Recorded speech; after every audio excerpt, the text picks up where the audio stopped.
Hello दोस्तों। तो आज का वीडियो एक बहुत ही इंटरेस्टिंग प्रॉब्लम के ऊपर है। आपने पिछला वीडियो देखा होगा, एक्सेस प्रेशर और एक्सेस प्रेशर का जो एक्सप्रेशन है वो हमने देखा था। स्फेरिकल मेनिस्कस के लिए कितना होता है, सिलेंड्रिकल मेनिस्कस के लिए कितना होता है। उसी को यूज़ करते हुए एक बहुत प्यारा सवाल अक्सर आप लोगों से पूछा जाता है। सवाल के अंदर ऐसी कुछ सिचुएशन दी जाती है कि ये एक ग्लास प्लेट है इस तरीके से, ठीक है, और इसके नीचे एक और ग्लास प्लेट रखी हुई है, ठीक है। तो ये ग्लास प्लेट हो गई और यहां पर भी आपको एक ग्लास प्लेट इस तरीके से दी हुई है, ठीक है। और सर ये जो ग्लास प्लेट है ना, इस ग्लास प्लेट के बीच में एक वाटर की ड्रॉप है जो फंसी हुई है। तो नोटिस करना कि जो वो वाटर की ड्रॉप होती है, एक तो उसकी शेप जो होती है वो कुछ इस तरीके की हो जाती है। क्यों सर? क्योंकि सर जो वाटर ड्रॉप है, ग्लास के साथ में वाटर जो है वो हमेशा कितना एंगल बनाता है, हमेशा जो कांटेक्ट एंगल होता है वो लेस देन 90 होता है। तो सर इस तरीके की वाटर ड्रॉप आपको बनते हुए नजर आएगी दोनों ग्लास प्लेट्स के बीच में, ठीक है। इस तरीके की वाटर ड्रॉप की शेप हो जाएगी।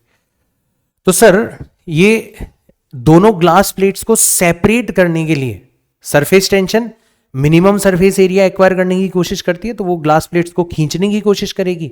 और अगर हमें ग्लास प्लेट्स को सेपरेट करना है तो हमें फोर्स लगाना पड़ेगा। तो यही थी आज के वीडियो की रिक्वेस्ट कि सर अगर हमें ग्लास प्लेट्स को सेपरेट करना है, ठीक है, तो हमें कितने फोर्स की रिक्वायरमेंट होगी। तो फोर्स रिक्वायर्ड टू सेपरेट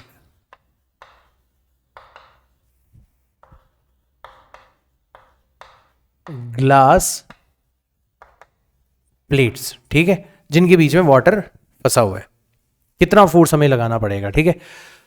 तो ये चीज आप लोगों से अक्सर पूछ ली जाती है। अच्छा, इसमें ये दे दिया जाता है कि सर जितने एरिया में वाटर स्प्रेड है वो एरिया कितना है, ए है, और इन दोनों ग्लास प्लेट्स के बीच का जो गैप है वो एक बार के लिए आपको कितना दे रखा है, एच दे रखा है। ये सब कुछ आपको दे दिया जाता है, ठीक है ना। तो सर यहां पर कुछ चीजें अपन पहले ही डिस्कस कर लेते हैं। सबसे पहले तो सर ये जो सरफेस बन रही है, ये जो सरफेस है ये कैसी सरफेस है, सिलेंड्रिकल सरफेस है, सिलेंड्रिकल मेनिस्कस बन रही है। तो सर सबसे पहली चीज तो अपन यहां पर ये क्लियर कर लेते हैं कि यहां पर जो मेनिस्कस बन रही है वो कैसी मेनिस्कस होगी, वो सिलेंड्रिकल मेनिस्कस होगी। पहली चीज तो आपको ये समझ में आ जानी चाहिए, ठीक। स्फेरिकल नहीं है सर, सिलेंड्रिकल है, ठीक है। और सर सिलेंड्रिकल मेनिस्कस के लिए आपने बताया था कि बाहर जो पॉइंट होता है, मान लो एक पॉइंट यहां पर है, ये तो बाहर की तरफ है, तो यहां पर तो प्रेशर P0 है, एटमॉस्फेरिक प्रेशर, इधर से जो प्रेशर लग रहा है। और सर अंदर जो पॉइंट है, यहां पर जो प्रेशर है वो इसके कंपैरिजन में आपने बताया था कॉनकेव साइड का जो प्रेशर है वो ज्यादा होता है, कॉन्वेक्स साइड का कम होता है।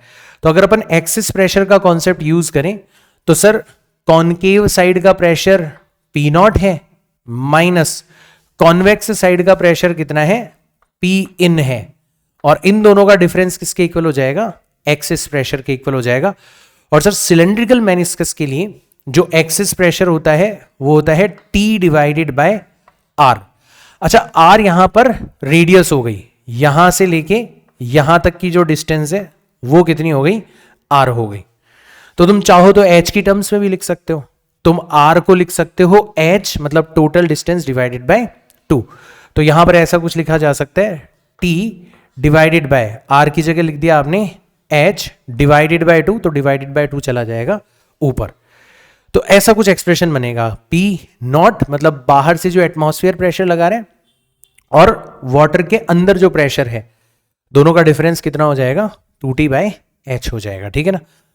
अब सर यहां पर जो पॉइंट है ऊपर की तरफ ग्लास प्लेट के, यहां पर भी तो एटमॉस्फेयर प्रेशर लगा रहे हैं, तो इधर का प्रेशर भी कितना हो जाएगा, P0 हो जाएगा। तो आपने नोटिस किया कि सर ऊपर से जो प्रेशर लग रहा है वो तो ज्यादा है, और नीचे से जो प्रेशर लग रहा है वो कम है, तो सर ग्लास प्लेट के ऊपर की तरफ से तो ज्यादा फोर्स लग रहा होगा डाउनवर्ड डायरेक्शन में, और नीचे की तरफ से कम फोर्स लग रहा होगा अपवर्ड डायरेक्शन में, राइट।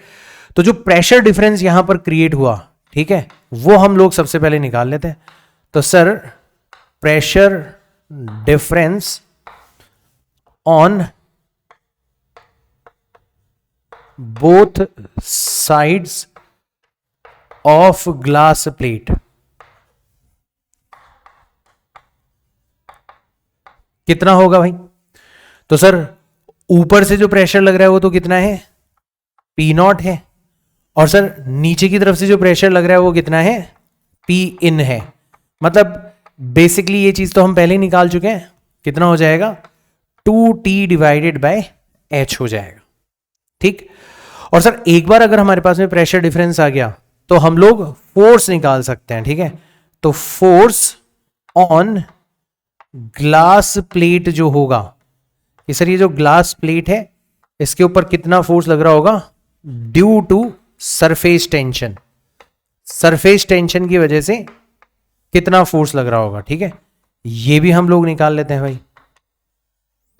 तो पूरी कहानी समझ में आ गई होगी कि सर सरफेस टेंशन की वजह से पहले तो सरफेस कैसी बनी, सिलेंड्रिकल, फिर सिलेंड्रिकल सरफेस के कॉनकेव साइड का प्रेशर ज्यादा, कॉन्वेक्स साइड का कम, एक्सेस प्रेशर क्रिएट हुआ, और उस एक्सेस प्रेशर के डिफरेंस की वजह से फोर्स लगा ग्लास प्लेट के ऊपर, यानी कि उसी को अपन कहेंगे force due to surface tension.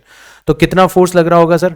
तो हम लोग क्या करेंगे, प्रेशर डिफरेंस, तो सबसे पहले प्रेशर डिफरेंस को हम लोग किससे मल्टीप्लाई कर देंगे, एरिया से मल्टीप्लाई कर देंगे। तो pressure difference multiplied by area, ठीक है। तो सर कितना हो जाएगा ये? तो प्रेशर डिफरेंस तो है यहां पर 2T divided by H multiplied by area, कितना हो गया, A हो गया। और सर जितना फोर्स सरफेस टेंशन की वजह से लग रहा है उतना ही फोर्स हमें रिक्वायर्ड होगा यहां पर, अगर हम इस ग्लास प्लेट को सेपरेट करना चाहते हैं। तो यही चीज किसके इक्वल हो जाएगी, यही चीज हो जाएगी फोर्स रिक्वायर्ड, कि सर इतना ही फोर्स हमें भी लगाना पड़ेगा अगर हम इस ग्लास प्लेट को सेपरेट करना चाहते हैं।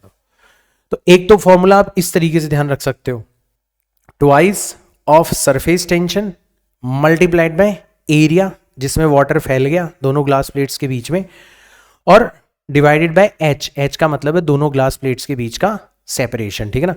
एक इसको लिखने का तरीका और होता है कि सर अगर मान लो हमें कहा जाए कि वाटर का जो वॉल्यूम है उसकी टर्म्स में लिखो, तो सर वॉल्यूम V जो होगा उसको कैसे लिख सकते हो आप, एरिया, जितने एरिया पर फैला हुआ है, मल्टीप्लाइड बाय हाइट। तो ऑलमोस्ट इसको वॉल्यूम को आप कितना लिख सकते हो, A मल्टीप्लाइड बाय H लिख सकते हो, यानी तो चाहो तो H की जगह V बाय A भी यूज कर सकते हो। तो सर H की जगह अगर हम लोग V divided by A use करें तो फॉर्मूला जो होगा कि सर कितना फोर्स हमें यहां पर रिक्वायर्ड होगा वो हम एक और बार लिख सकते हैं, और अक्सर ये भी आप लोगों से पूछ लिया जाता है। तो सर जो रिक्वायर्ड फोर्स होगा वो कितना हो जाएगा, 2 into T into A divided by H की जगह क्या रख दिया, V डिवाइडेड बाय A रख दिया। तो सर कितना आंसर आ जाएगा यहाँ पर, 2 into T into A square divided by V। तो ये वॉल्यूम की टर्म्स में भी अपन लिख सकते हैं, इतना फोर्स रिक्वायर्ड होगा इन दोनों ग्लास प्लेट्स को सेपरेट करने के लिए, राइट। तो ये चीज आप लोगों से पूछी जाती रही है, और this is one of the application of excess pressure या pressure due to surface tension. तो आई होप ये वीडियो कम से कम इस केस को बहुत अच्छे से एक्सप्लेन करने में कामयाब रहा होगा। अगर हाँ तो कमेंट्स के अंदर मुझे बताना। अगर वीडियो अच्छा लगा हो तो लाइक और शेयर जरूर करना अपने दोस्तों के साथ में, और कमेंट्स के अंदर नेक्स्ट कौन सा वीडियो, कौन सा टॉपिक आप मुझसे समझना चाहते हो इसी तरीके की वीडियोस के अंदर, वो सजेस्ट करना। तो मिलते हैं अपन नेक्स्ट वीडियो के अंदर। Till then tata bye bye, see you all in next video. जय हिंद।